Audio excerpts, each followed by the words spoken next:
Today, we will be talking about Lysistrata, a play written in ancient Greek times.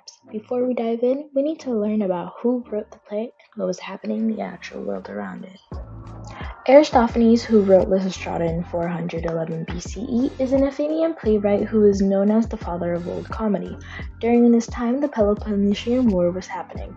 The war lasted from 431 BCE to 404 BCE.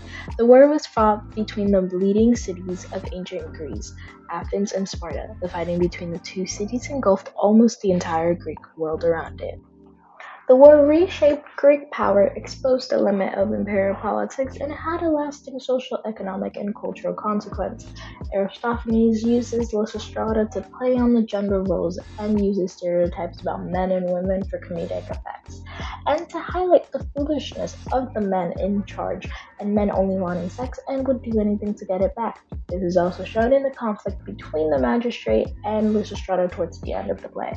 The conflict between the magistrate and Lysistrata leads to the debate where Lysistrata is arguing about the effects of the war on men and women. In the end, Lysistrata and the other women send the magistrate away humiliated. Before we fully dive into Lysistrata, let's take a quick vocab stop. In an ancient Greek play, there is a group of performers who comment on the action of the play through song, dance, and speech. This is called the chorus. Old Comedy is a form of comedic theater in BCE Athens known for its political satire, crude humor, and its fantastical plots. Now let's talk about Lysistrata itself. The play is about a woman, Lysistrata, and her plan to post a sex strike with a unified group of women to end war between the cities of Greece. As the story goes on, the Acropolis, which is a fortified upper part of the Greek city, is taken over by the band of older women, which seize the money from the Acropolis, leaving the war without funds.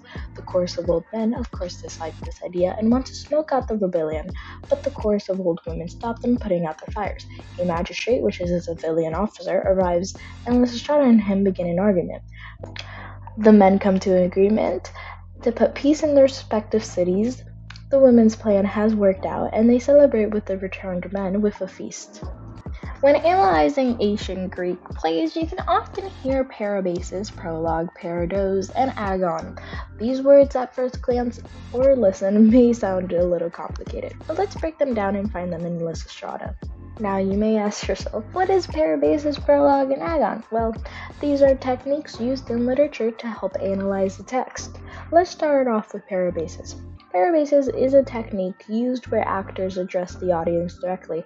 In Lysistrata, this is seen when the chorus of old men appear logging logs and their supplies, and the remainder of the chorus, being the chorus of old women, appear carrying jugs of water. Now let's talk about prologue. Prologue is the introductory section that sets the stage for the main story, provides background, context, or previews the events. In Lysistrata, it consists of the introduction of the city that is exhausted by the war and Lysistrata's plan. Last but not least, agon. Agon is the formal debate or the struggle in a play, especially of the main protagonist and the antagonist.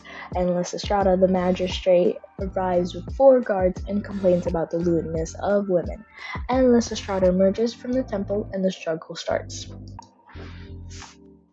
Now that's all the time we had today to talk about Lysistrata. I hope you enjoyed the video.